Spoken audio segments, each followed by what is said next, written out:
May mga taong gustong i-cremate kapag namatay sila. Yung iba naman, gustong ilibing sa ilalim ng lupa. Pero paano kapag ang nangyari sa'yo, yung nangyari sa tinatawag na Chop Chop Lady?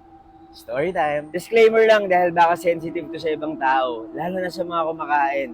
Totoong nangyari to sa Pilipinas at madaming misteryong bumabalot sa kwento na to. Nangyari to noong 1967. Hanggang ngayon, hindi pa rin alam kung ano yung dahilan kung bakit nangyari to o sino yung gumawa. Ito yung krimen na tinakot ang buong Pilipinas during that time. Ako nga pala si Buji at mahilig ako mag-story time. Kung di nyo pa ako pina-follow follow nyo na ako. Isang gabi ng May 1967, nawala ang isang babae na ang pangalan ay Lucila. Taga Pampanga siya, pero pumunta sa Maynila dahil nandito yung kabuhayan. 2 araw pagkatapos mawala ni Lucila, may nakitang putol na leg sa isang basurahan sa Santa Cruz, Manila. Putol na paa at binti ng isang babae. Kinabukasan noon, may nakita namang putol na katawan ng babae sa EDSA.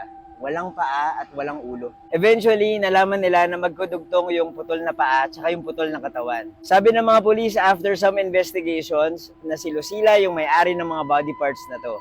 Nalaman dahil sa fingerprint. Daming suspect dun sa case ng Chop Chop Lady. Nandun yung 19 years old na boyfriend ni Lucila, yung dati niyang asawa.